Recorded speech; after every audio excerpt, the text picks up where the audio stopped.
Hey everybody, and welcome to a new video. And today I decided to stop by a pawn shop, which I hadn't been to in quite a while, and I believe it almost been like close to 2 years. And I decided to stop by there while I was out grocery shopping, and I found some pretty good stuff that I think you guys might like in the video. Also, I stopped at another store that I'll show you guys, so let's get into it.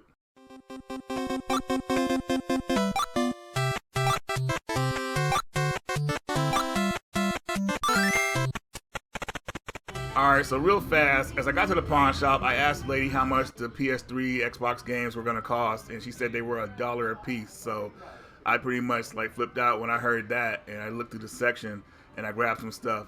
I looked at their DVDs briefly, and I looked at some of their like 3DS, DS games and their current games, but they weren't really priced right.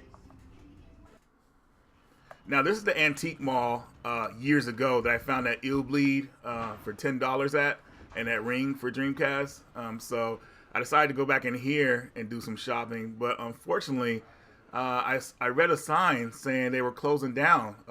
The owner of the store was actually retiring. So at the time I was there, he decided to have everything in the store 35% off. You know, he wants to pretty much close the store by the end of this year, as you probably saw on that sign.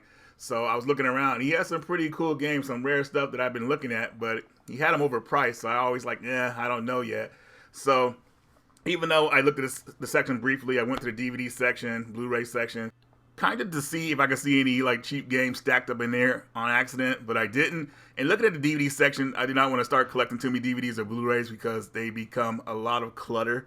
But going back to the game section, I did find a cool game that I thought I had, but for some reason it might have got lost or something like that. I don't know what happened to it, but I picked it up for, I think it was around $5, $6, and happy to have it in the collection. I'll make sure I don't lose it this time, but I'm definitely going to come back to the store again.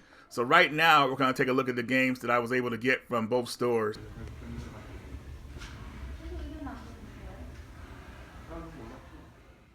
Now first up, Call of Duty Black Ops 2.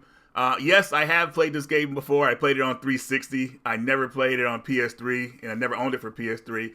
And I did like the single-player campaign in these type of games. So I think they're a little bit too crazy, but I think Battlefield's more my type. But still, I do like the single-player and the Call of Duty games. And for $1, I said, why not? So if you haven't played Call of Duty Black Ops 2, you guys know this game was like, man, it was like really a big deal back when it first came out. I'm pretty sure the trailer for this game like had like this multiplayer like scene where they had like all these like popular people like playing like Call of Duty, and it was this weird commercial. It was hilarious. I think it was part 2. It may have been part 1. No, it had to be part 2. But it could have been part 3. But I don't really remember. But anyways, guys, you guys know the deal. I'm a Call of Duty $1 added it to the collection. Happy about that. Most of you probably already own this game, so let me know what you guys think of it. Next up, we have Beach Volleyball Summer Heat. I mean, I picked this game up because I don't have a volleyball game for the PS2, so decided to pick it up. The game does have a cool soundtrack, and volleyball games are actually pretty fun if you haven't played any. There's the one on the GameCube that I'm forgetting the name right now, but when I saw this for cheap, I said, you know what, I'm going to go ahead and pick this one up and try it out. So I think it's a game that people might want to try out if you like volleyball. I mean, there's not many volleyball games being made, at least to my knowledge, but, you know, some of the stuff they made in the past are actually what I would call classics. So here's some Volleyball Summer Heat on the PS2. Check this one out if you like volleyball. I also saw Alpha Protocol there for $1. I talked about this game on the channel before, and if you haven't played this game yet, you know, definitely I think it's something that people might want to try out, you know, especially like if you find it for cheap. You play as an agent, and you could pretty much like go through the game how you want. You go through certain missions, you could fall in love with different women, stuff like that. It's pretty unique.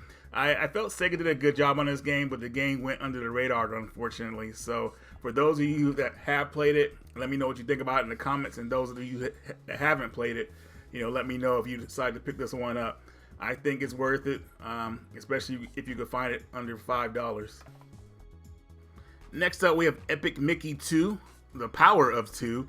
And this game is definitely a game that will probably go under a lot of people's radar. You know, you don't hear a lot about Mickey Mouse these days. At least I don't. You know, the big world mascot this day is Mario.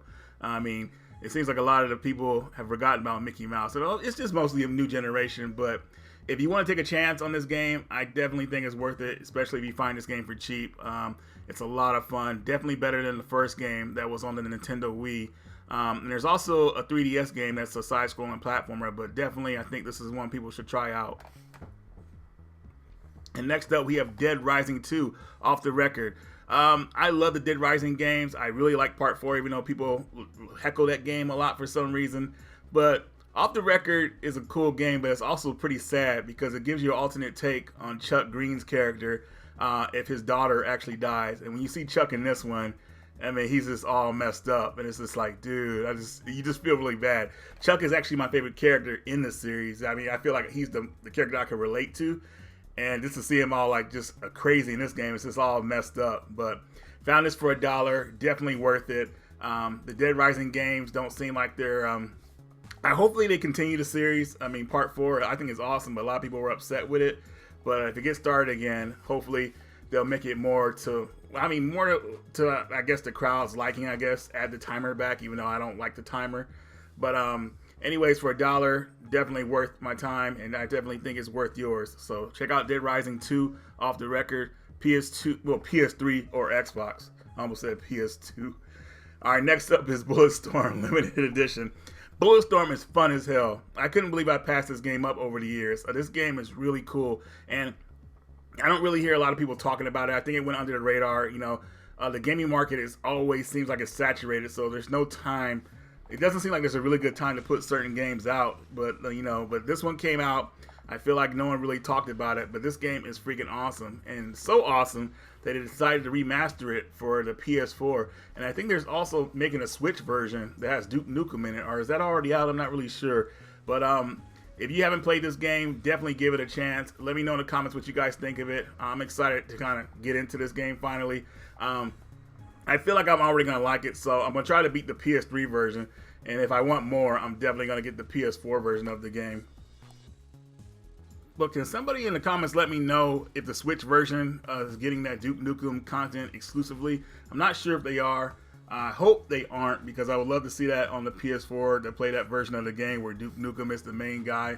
It's actually pretty funny if you haven't seen that video of the game yet. Hopefully that's not a parody, but either way, it looks pretty cool, and definitely something I want to check out if it's real, which I think it's real. It better be real. But anyways, guys, Bulletstorm for the PS3, $1, definitely worth it.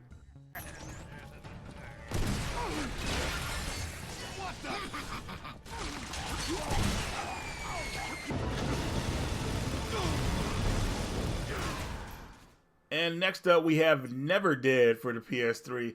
I thought I owned this game already, but I don't know what the hell happened to that copy. I looked at pictures that I posted, and I had the game. I just don't know what happened to it. So I picked this one up. This was around $5, I believe, with the sale that the dude was having. And I just feel like this is a game that will be more appreciated in the future, well, which is now. You know, when it came out, the market was just oversaturated with games that are similar to this. Well, not similar, because this game is weird as hell. Basically, your guy's like immortal, and he could be blown to pieces and just like be a head rolling around. It's really weird and gross. But my buddy Joel really likes the game, so I definitely wanted to give it a chance. So let me know what you guys think about this game in the comments.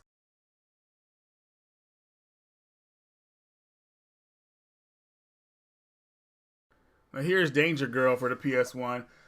This was a comic back in the day. I don't think it's still going on today, but I think it's by the same artist who did the Gen 13 comics, if you guys remember those.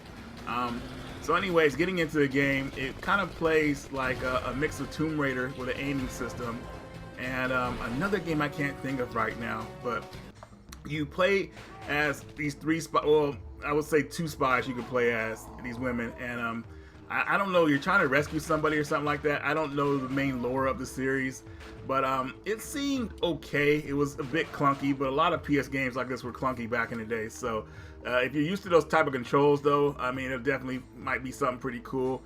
You can do rolls. You can aim at your enemies. You have a targeting system, which is really nice, so you know who you're shooting at. You know, like in Tomb Raider, it's hard to know what you just shoot at everything pretty much, which is hilarious. But this game has a bunch of like funny scenes, like where I guess they're trying to make the women look sexy or whatever like that, going through like certain traps and stuff like that. And if you guys remember that movie Entrapment with Sean Connery and I don't remember her name, Catherine Zeta-Jones, or is that how you say her name? I can't remember. But it has a scene like that in the movie, which is, I mean, in the game, that's pretty hilarious. So I just thought that was cool. But anyways, getting this on the cheap, you know, you have to let me know if you think it's worth getting. Like I said, I haven't really played all the way through it yet, so I can't really recommend it. But on the cheap, I could recommend it. But, you know, you have to judge the gameplay for yourself.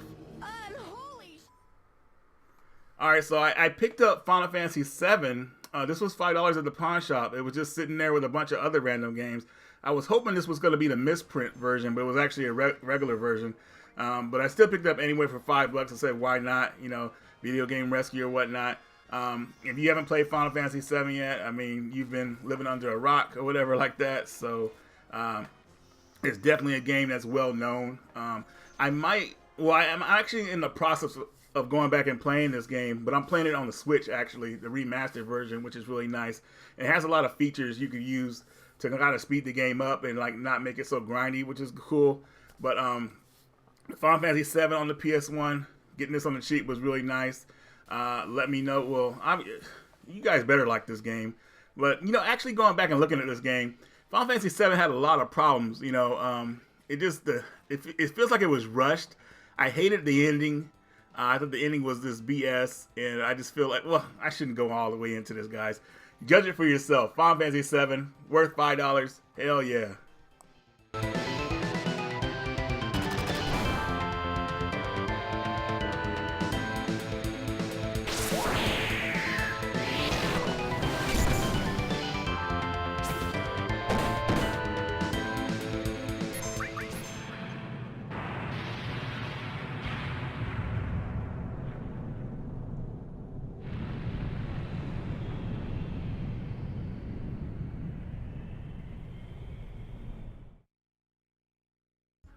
Alright guys, so that wraps up another video. Hope you enjoyed it. You know, going to a lot of these stores I thought was pretty cool. I don't really go to like pawn shops anymore, but I'll probably start looking at more of them again right now, especially like with all the sales going on.